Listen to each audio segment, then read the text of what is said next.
28 तारखेला अचानक दादांचा विमान अपघातात मृत्यू होताच महाराष्ट्राला पहिला धक्का बसला होता. पण आज तब्बल 7 दिवसांनी महाराष्ट्राला दुसरा मोठा धक्का बसलाय. कारण या अपघाताविषयी एक अशी खळबळजनक माहिती समोर आली आहे ज्यानं महाराष्ट्र आणखीनच हादरलं आहे.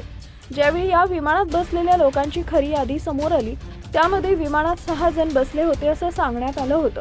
पण अपघाताच्या ठिकाणी मृतदेह फक्त 5च सापडले. मग तो 6वा व्यक्ती कुठे गेला? तो व्यक्ती वाचला का? आणि जर तो वाचला असेल तर मग तो कोण होता? तो पायलट होता की खुद्द दादाच वाचलेत? हे दुर्दैवी प्रकरण घडून 7 ते 8 दिवसांचा कालावधी उलटला. पण आज अचानक एक अशी माहिती समोर आल्यामुळे लोकांच्या मनामध्ये संभ्रम निर्माण झाला आहे.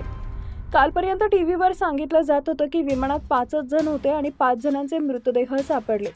दादांची ओळख पटण्याचं कारण म्हणजे फक्त त्यांच्या हातातील घड्याळ होतं. कारण तिथं उपलब्ध असणारे जे मृतदेह होते त्यांची ओळख पटवणं अत्यंत कठीण होतं. दादांवर अंत्यसंस्कार होऊनही बरेच दिवस झाले. पण आता अशी धक्कादायक माहिती समोर आल्यामुळं संपूर्ण महाराष्ट्रामध्ये एक वेगळं वातावरण तयार झालं. कारण कोणाचाही विश्वास बसत नाहीये. अमोल मिटकरी यांनी विमान ज्या ठिकाणी क्रॅश झालं तिथं आपण त्याच दिवशी सायंकाळी गेलो होतो अशी माहिती दिली आहे. घटनेच्या दिवशी संध्याकाळी गेलो होतो अशी माहिती दिली आहे. घटनेच्या दिवशी संध्याकाळी 5 वाजता तिथं गेलो असता तेथील सरपंचांनी धक्कादायक माहिती दिली असं मिटकरी यांनी सांगितलं आहे. विमानातून कुणीतरी उडी मारण्याचा प्रयत्न करत होते हे त्यांनी पाहिलं होतं. त्या व्यक्तीला वाचवण्यासाठी आम्ही जात असताना अचानक स्फोट झाला आणि 5 जणांचा दुर्दैवी मृत्यू झाला असं सरपंचांनी सांगितलं असा दावा मिटकरी यांनी केला आहे. या विधानामुळे संपूर्ण प्रकरणाला नवं वळण मिळालंय. अजित पवार यांच्या मृत्यूचं गूढ महाराष्ट्रासमोर राहू नये या त्यांचा संपूर्ण उलगडा व्हावा यासाठी आपण जिवंत असेपर्यंत लढा देणार असल्याचा ठाम संकल्प अमोल मिटकरी यांनी यावेळी केला आहे.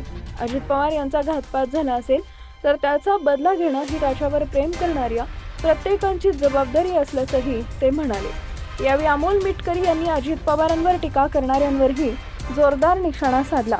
अजित पवारांबद्दल कोणी अपशब्द वापरले असतील तर त्याला ताकदीनं उत्तर देण्यात आम्ही समाधानी असून परिणामाची चिंता केली नसल्याचंही त्यांनी स्पष्ट केलं.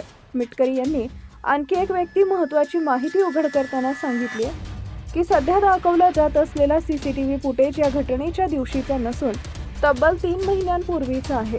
त्या दिवशी नेमकं काय घडलं, कोण उपस्थित होतं, अजित पवार कोणते कपडे घालून गेले होते हे सगळं सत्य काळाच्या पडद्याआड जाऊ नये यासाठी प्रामाणिक प्रयत्न करण्याचं आवाहन त्यांनी केलं आहे. सुनीत्रा पवार यांच्या उपमुख्यमंत्री पदाच्या चर्चेवरही त्यांनी स्पष्टीकरण दिलं. पक्षाच्या हितासाठी निर्णय घेणं महत्त्वाचं असून येत्या काही दिवसात सुनीत्रा पवार राष्ट्रवादी काँग्रेस पक्षाच्या अध्यक्षपदी विराजमान होतील असा दावा त्यांनी केला आहे. दरम्यान मिटकरी यांनी आणखी एक नवीन इच्छा व्यक्त केली आहे. लाडकी बहीण योजनेला अजितदादा लाडकी बहीण योजना असे नाव द्या अथवा एखाद्या कृषी योजनेला अजित पवारांचं नाव देण्यात यावं अशी मागणी केली आहे. एकूणच अजित पवार यांच्याबाबतचा संशय अधिक गडद होत असून अमोल मिटकरी यांच्या विधानामुळे राज्याच्या राजकारणात पुन्हा एकदा खळबळ उडाली आहे.